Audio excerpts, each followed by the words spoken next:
would like to start by thanking the Economist and Nectaria for inviting me to this prominent and very successful event. A few words about the European Public Law Organization. We are a full-fledged international organization, having currently 14 member states. We are expanding. And starting from the south to the north, we have Greece, where the seat of the organization is. We have Bulgaria, we have Romania, we have Moldova, and we have Ukraine. So we have the full vertical corridor, the so-called humanitarian corridor, solidarity corridor, the grain corridor, the energy corridor, and of course, we will be very instrumental tomorrow through all these corridors for the reconstruction of Ukraine, which currently is estimated to 1 trillion euros. And in that respect, our countries in the region will have to join forces, especially in this critical period with a new parliament, a new European Commission, where the next financial perspectives will be decided, and use all the possibilities we currently have under Connecting Europe Facility, under the Recovery and Resilience Fund, and of course under what the IFIs, the two climate banks, inter alia, provide to the region, which is extremely important. Let me say that for these corridors, the vertical corridors and the connectivity to become a reality, we need to remove the terrestrial borders. President Stanishev was very clear yesterday. The added value of the current partial Schengen liberation is very limited. We need to open the borders to benefit from the advantages that this vertical connection will provide to all of us. And as you know, recently, relatively recently, on the 9th of October 2023, in Exinograd, in Bulgaria, the three prime ministers met.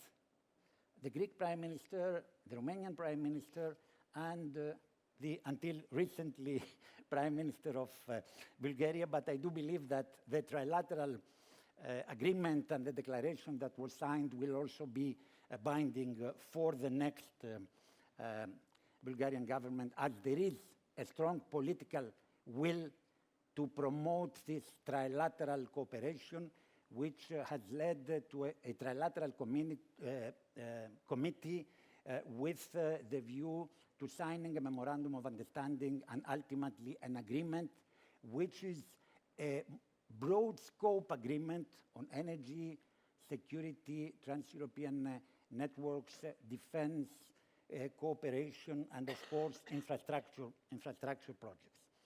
So what is extremely important is to ensure this connectivity through rail, through motorways, and of course, through multimodal. And the advantage of Romania is that in the multimodal, you can have also the Danube transport. And in that respect, I would like to refer to what the Professor Sirigos has referred. He had referred to the Rail Baltica as a good practice. I want to refer to the rail mare to mare, or sea to sea. He had referred to it in the broader version, starting from Thessaloniki, the port of Thessaloniki, connecting with Kavala, with Alexandroupolis, with Burgas, with Varna, with Constanta, and ultimately with Odessa. Because the secret in this project, which has started between Greece and Bulgaria, taking now Romania on board, is to have Odessa and Ukraine on board. And of course, it will go through Moldova as well, which is extremely important as the two countries have a strong European perspective. And it will be extremely important not only for the reconstruction of Ukraine purposes, but also for the development of this region, which is an extremely important region. And in that respect, we need to promote 10E and 10T projects, because this will lead to a railway connection of all the ports connecting the Aegean with the Black Sea, and also to promoting the concept of green ports which, as a guru in my country of circular economy, I call circular ports.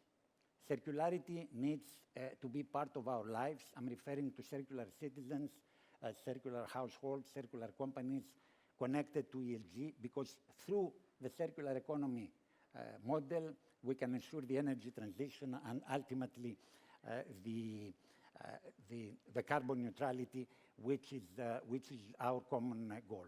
So in that respect, I do believe that private-public partnerships are extremely important, because all these motorways cannot be built by a unique, let's say, entity. We need cooperation. We need to develop the PPP concept, which in Greece is very successful, not only on motorways with tolls, but also on energy infrastructure. And I wanted to say that in this important trilateral declaration, there is a vertical gas corridor foreseen, which in reality starts from Alexandroupolis and Komotini with the tap connection bringing Azeri gas, which is extremely important, and we need to keep this in mind for the diversification of our sources of energy. And through the vertical pipeline, the IGB brings it to Bulgaria, the idea being to extend this not only to cover North Macedonia, as we will currently do, but also to extend this vertical gas corridor to cover Romania, cover Moldova, and of course provide all this gas up to Ukraine as it will be needed. And the very last point, I was dealing many years ago with the Burgas-Alexandroupoli project, which was an oil project bringing Russian oil from Burgas to Alexandroupolis. Now this project is becoming a NATO project, a reverse project, Alexandroupoli-Burgas, to transport oil that will be brought to the port of Alexandroupolis from other sources, of course not Russian, to Burgas, and of course to the refinery, which used to be a Russian refinery, but will now, a Lukoil refinery, but will now become, hopefully, an EU refinery. And therefore, this oil will also be extremely important for the reconstruction of Ukraine. Of course, we have to phase out oil, but oil will be needed, at least in the short term, as we are strongly promoting renewables and and gas, of course, with this vertical gas corridor. So I have a lot to say more, but I stop here because time is flying. Thank you. Thank you very much.